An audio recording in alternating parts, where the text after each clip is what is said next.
International oil market में तेल की कीमतें दोबारा तेजी से ऊपर जा रही हैं। कल तो ब्रेंट 125 तक गया, फिर नीचे आया, अब दोबारा 114 से ऊपर ट्रेड कर रहा है। अमेरिका की इस वक्त सूरत हाल ये है कि एक साल पहले वहाँ 3.183 का डॉलर, जो एक गैलन था 3.183 डॉलर का था, आज उसकी जो एवरेज प्राइस है वो 4.3 है।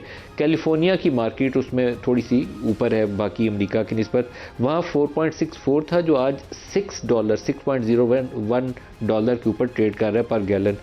अशफाक तोला साहब हमें ज्वाइन कर रहे हैं, मारूफ माहिर माशियात। अशफाक तोला साहब, सर ये जो ऑयल प्राइसेस का इम्पैक्ट है यूरोप अमेरिका को भी मुतासर कर रहा है और पाकिस्तान को भी कर रहा है। पाकिस्तान के साथ अलमिया ये है कि पाकिस्तान के पास फॉरेन एक्सचेंज बहुत ही कलील है और वो भी उधार का मांगा हुआ है, और प्राइम मिनिस्टर कहते हैं कि 30 करोड़ डॉलर से बढ़कर 80 करोड़ डॉलर पर वीक के ऊपर कॉस्ट चली गई। क्या बनेगा हमारा? बिस्मिल्लाहिर्रहमानिर्रहीम। थैंक यू नदीम साहब। नदीम साहब, ये तो पूरी दुनिया में भौचाल आया हुआ है और ये तो फोर्स मेजोर, जब जंग होती है ना तो फोर्स मेजोर की सिचुएशन है और पूरी दुनिया इसमें मार खा रही है। आप देखें इंडियन रुपी भी काफ़ी डिप्रिशिएट हो गया तो मैं ये समझता हूँ कि हम जब तक IMF की रेसिपी में रहेंगे ना नदीम भाई, तो मेरा ख्याल है हमें कभी भी सलूशंस नहीं मिलेंगे।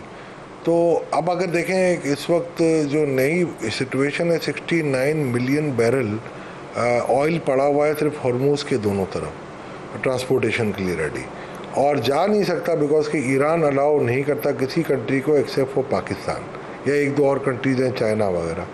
तो अगर हम इसका एडवांटेज लें और प्राइस एडवांटेज लें तो मेरा ख्याल है काफ़ी हमारी बचत हो सकती है। दूसरी तरफ प्राइस अगर आप देखेंगे और अगर 125 डॉलर तक भी चला गया, अभी तो 114.115 पे समझ लें है ब्रेंट, तो हमारी इक्वलेंट प्राइस होनी चाहिए थी 371 रुपीज़, जो ऑलरेडी पहुंच चुकी है।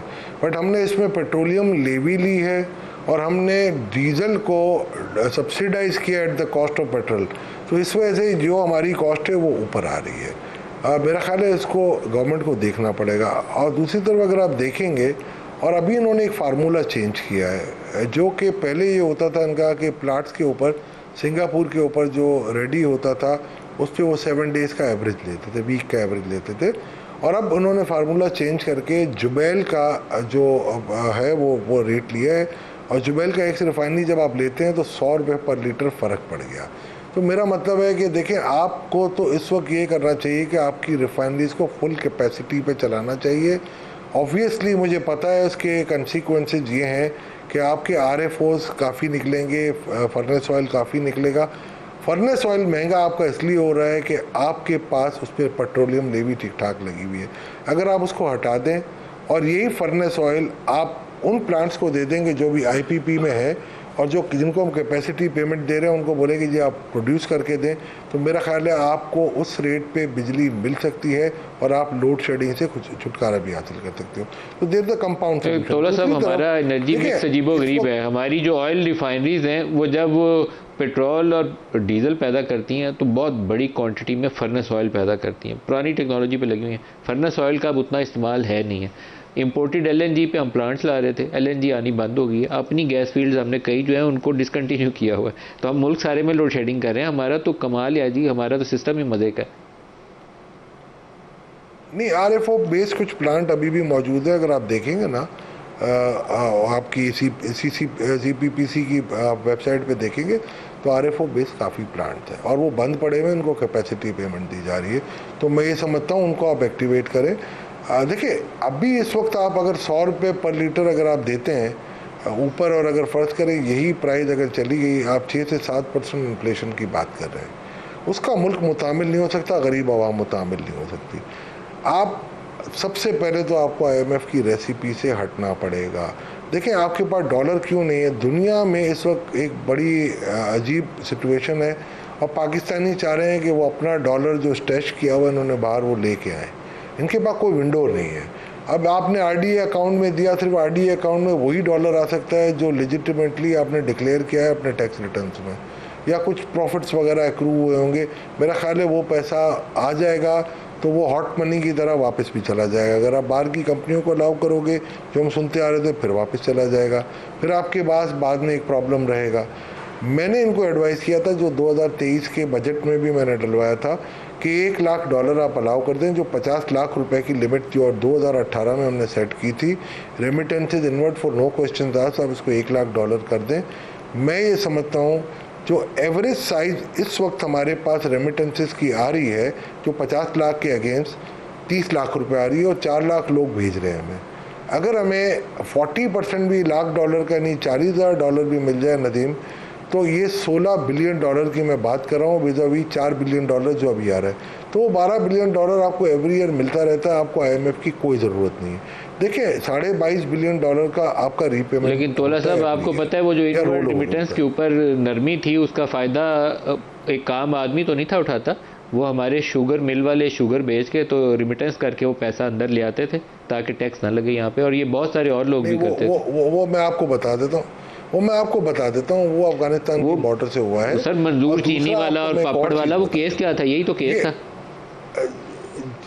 जी, वो तो $1 ऊपर जब आप चीनी बेचेंगे और मिल वाले पूरा सीजन खरीद लेंगे तो यही होगा। दूसरा मैं आपको बता देता हूँ, देखिए आप दुनिया की वो वाहिद हातम ताई कौम है जिन्होंने अपने एक्सपोर्टर्स को 10% बाहर रखने की इजाज़त दी है। $100 का एक्सपोर्ट होता है, $70 के अगेंस्ट वो रॉ मटेरियल वगैरह इंपोर्ट कर लेते हैं। $10 का आपने दुनिया की वाहिद कंट्री है, मैं फिर रिपीट कर रहा हूँ, आप उनको कहते हो तुम बाहर रख लो पैसे, और वो पैसों से अल्हम्दुलिल्लाह पाकिस्तान में तो नहीं, बाहरी फैक्ट्रियाँ लग रही हैं, आप भी जानते हैं, मैं भी जानता हूँ। फिर आपने इनको अलाउ किया, मी टू मी इंपोर्ट भी करते हैं, मी टू मी एक्सपोर्ट करते हैं, इसमें भी अंडर एंड ओवर इनवॉइसिंग होती है। आपका फ्रीलांसर डिजिटल बैंक्स में जो कि जिसका कोई कंट्रोल स्टेट बैंक के पास नहीं है। टाइम तोला साहब खत्म हो गया। अशफाक तोला साहब, मारूफ हमारे माशियात, हमारे बहुत शुक्रिया। न्यूक्लियर मसले के ऊपर लगता यह है कि ट्रंप जो है वो भी और ईरान भी दो एक्सट्रीम पोजीशन ले रहे हैं। ट्रंप का मुतालबा यह है कि ईरान अपना न्यूक्लियर प्रोग्राम मुकम्मल तौर पर तर्क कर दे, और ईरान की जानिब से आज मुज्तबा खामेनाई का एक स्टेटमेंट सामने आया जिसमें वो कहते हैं कि न्यूक्लियर प्रोग्राम की वो ऐसे ही हिफाजत करेंगे जैसे ईरानी सरजमीन की या ईरानी पानियों की। तो दो मुतहारिब ग्रुप दो एक्सट्रीम पोजीशन लेकर बैठ गए, जिससे एग्रीमेंट के लिए वो जो स्पेस है वो थोड़ी सी कम होती जा रही है। इब्तदाई तौर पर ईरान बहुत फ्लेक्सिबल था, बल्कि ये हमला होने से पहले 28 फरवरी से 2 रोज़ पहले ओमान में जब ये लोग बैठ के बात कर रहे थे तो न्यूक्लियर के ऊपर काफ़ी हद तक रजामंदी थी ईरान की जानिब से कि सिविल यूज़ तक महदूद करके बाकी चीज़ें वो छोड़ देंगे। लेकिन हमलों के बाद जब पहला मुज़ाकराती राउंड भी हुआ तब तक भी सूरत हाल ठीक थी, लेकिन जब अमेरिका ने मुतालबा किया कि 20 साल तक 0% एनरिचमेंट पे ईरान जाएगा, उसके बाद लगता यह है कि जो हार्ड लाइन है वो ईरान ने इख्तियार कर ली है। दूसरी तरफ अमेरिका की जानिब से ख़बरें ये आ रही हैं कि वो कोई फौरी तेज़ रफ्तार किस्म के हमले दोबारा ईरान के ऊपर फ़िज़ाई हमले वो रिज्यूम कर सकते हैं ताकि ईरान को दबाव में लाया जा सके मुज़ाकरात की मेज़ पर लाने के लिए। क्या वो हमले फ़ायदेमंद साबित होंगे? मुझे काफ़ी मुश्किल लगती है, क्योंकि 40 रोज़ा हमलों में जितना नुकसान ईरान का हो चुका है और जिसको वो बर्दाश्त कर चुके हैं, उसके बाद अगर ये 8, 10, 12, 15 रोज़ और भी हमले कर लेंगे तो उसका फ़ायदा नहीं होने वाला। जवाबी तौर पर अगर अमेरिका की सूरत हाल देखी जाए और जो जर्मनी के चांसलर का स्टेटमेंट अगर उसको सामने रखें तो अमेरिका की सूरत हाल बहुत अच्छी नहीं है। कांग्रेस के अंदर भी जो पीट हेगसेट से सवाल जवाब हुए, जिसमें वहाँ कांग्रेसमैन ने ये सवाल किया कि बताइए ट्रंप की ज़हनी हालत सही है, जो वो गालियाँ निकाल के पूछ रहे थे, और वो बड़े सख्त लफ्ज़ से मैं दोहराऊंगा नहीं, जिसमें कह रहे थे कि फौरी तौर पर डील करो, या वो कह रहे थे कि मैं आपकी तहजीब मुकम्मल तौर पर सफ़ा हस्ती से मिटा दूंगा और दोबारा आपको ज़िंदगी के आसार नहीं मिलेंगे। तो क्या उनकी ज़हनी कैफियत ठीक है अमेरिका को लीड करने के लिए? तो पीट हेगसेट इसके ऊपर बहुत गुस्से में आगे से रिएक्ट करते रहे, लेकिन अमेरिका के अंदर भी ट्रंप के जो हमले की पोजीशन है उसके ऊपर कोई बहुत पसंदीदगी नहीं है, क्योंकि आम तासुर यही है कि ये इसराइल के उकसाने के ऊपर इस जंग में घुस तो गए हैं, वापसी के लिए उनको अब रास्ता नहीं मिल रहा। वही चीज़ जो जर्मन चांसलर ने कही, जिसको ट्रंप ने बहुत बुरे अल्फाज में जिसका तज़किरा किया और उसके ऊपर सोशल मीडिया में स्टेटमेंट्स दे के उनका मजाक उड़ा रहे हैं। लेकिन अल्टीमेटली सूरत हाल ख़राब से ख़राब तर तो हो सकती है, दोबारा हमले की सूरत में बेहतरी का कोई असर नहीं है। बल्कि आज एक ख़बर यह है कि जो पनामा कैनाल है वहाँ पर भी चाइना और अमेरिका के दरमियान में तनाव बढ़ रहा है। एक तरफ यहाँ पर आबनाए हुर्मुज़ के अंदर तनाव चल रहा है, अगर पनामा कैनाल के अंदर भी इसी तरह का तनाव पैदा हो जाए तो दुनिया कहाँ ट्रेड करेगी? बड़ी वाज़ेह तौर पर हमारे सामने एक सवालिया निशान नज़र आएगा कि $120 के ऊपर तो तेल पहले चला गया, ब्रेंट आगे कहाँ पर जाएगा?